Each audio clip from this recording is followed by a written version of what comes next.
முன்னாடியே ஒரு பதிவு கொடுத்துருந்தேன். கிட்டத்தட்ட 2 மாதமாக இந்த கரும்பு முதலியே கரும்பு இருந்தது தான். கரும்பு கொஞ்சம் நோவு விழுந்துருச்சு, தண்ணி கொஞ்சம் பற்றாக்குறை இருக்குன்னு அழிச்சு ஓட்டினோம். அதுக்கப்புறம் நம்ம உழவு ஓட்டிக்கிட்டே இருந்தோம். மழை வருது, அப்படி ஈரமாக இருந்துக்கிட்டு இருந்துச்சு, கரும்பு போட முடியல.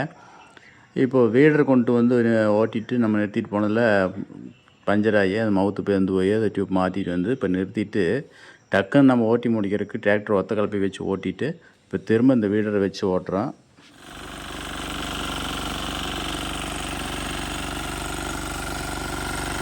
இப்போது வீடர் ஓட்டாட்டின்னா டிராக்டர் ஒத்த கலப்பையில் ஓட்டுனதுலேயே நம்ம ஏன் கரும்பு ஓடக்கூடாது அப்படின்னு ஒரு கேள்வி வரலாம்.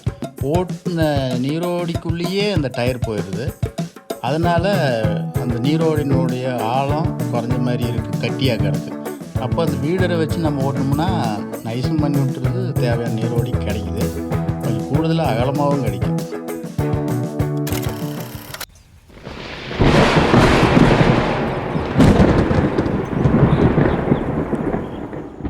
அந்த அன்றைக்கி பார்த்திங்கன்னா தீவிரமாக ஓட்டிடலான்னு பார்த்துமே ஓட்ட முடியல. எல்லாமே ஒரு முறை ஓட்டியாச்சு.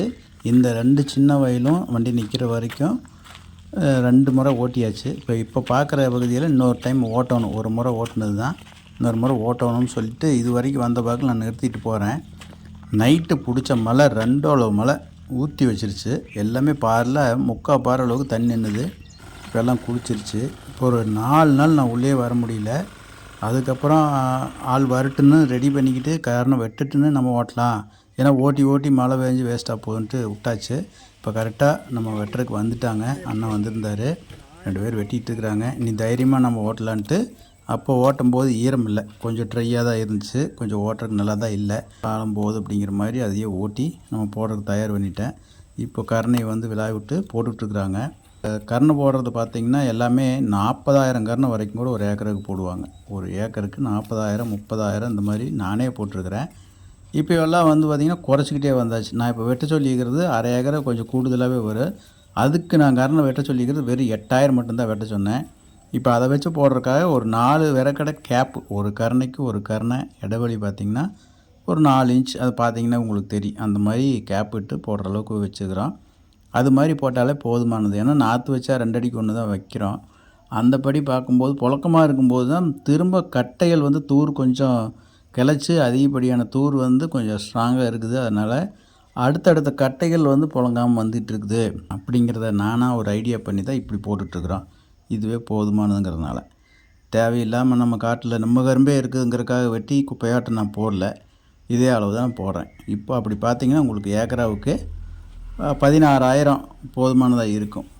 கண்டிப்பாக ஒரு ஏக்கராவுக்கு 16,000 போகுது. எனக்கு வந்து அரை ஏக்கராவை கொஞ்சம் கூடுதலாக இருந்தனால 8,000 கொஞ்சம் பத்தலை. அதுக்கப்புறம் ஒரு 400 கருணை அந்த மாதிரி வெட்டி இந்த காட்டுக்கு போட்டதோ ஒரு 500-600 கருணை மிச்சம் இருந்து ஏற்கனவே அந்த வெட்டி விட்டு மருதாம் போட்டுருந்தோம்ல அந்த காட்டுக்குள்ளே நான் போட்டுக்கிறேன். இப்போ பார்த்திங்கன்னா கருணை வித்தியாசம் பார்த்திங்கன்னா, இந்த ஒரு கருணை வந்து பார்த்திங்கன்னா நீளம் அதிகமாக இருக்கும்போது 2 கருணை அளவுக்கு கூட பிடிக்கிற கருணையும் இதுலேயே நம்ம காட்டில் இருக்கிற கருணையிலேயே இருக்குது.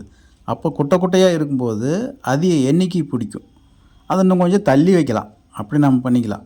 குட்டை குட்டையாக ஒரு பருவும் இன்னொரு பருவும் பக்கம் பக்கமாக இருக்கிற மாதிரி இருக்கிற கருணையில் கொஞ்சம் தூரம் தள்ளி தள்ளியே வைக்கலாம். அரை அடி கேப் விட்டு கூட வைக்கலாம். அந்தளவுக்கு வச்சா கூட நம்மளுக்கு போதும். எப்படியும் 2 பரு இருக்கிறனால 2லேயும் முளைச்சி வந்துடும்.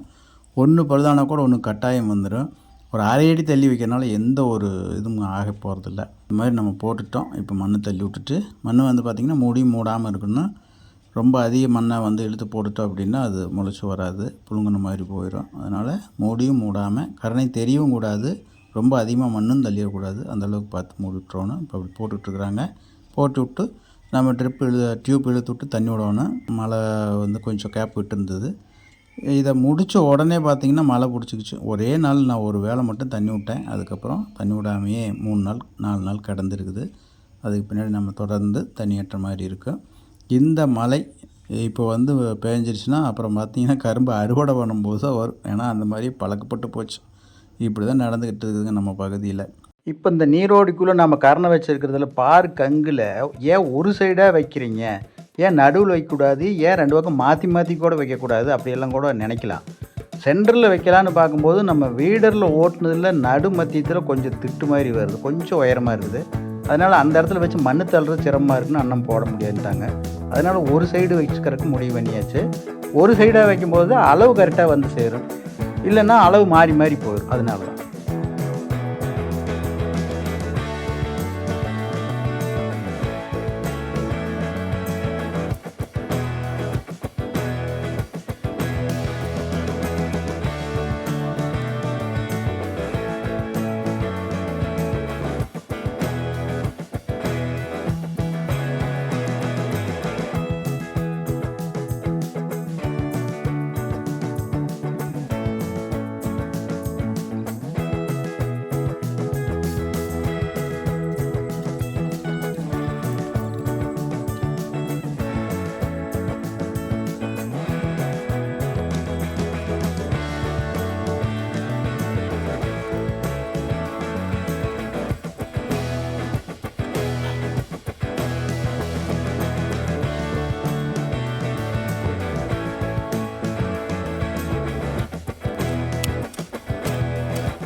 கத்திரிக்காய் சுட்டு கரைச்சி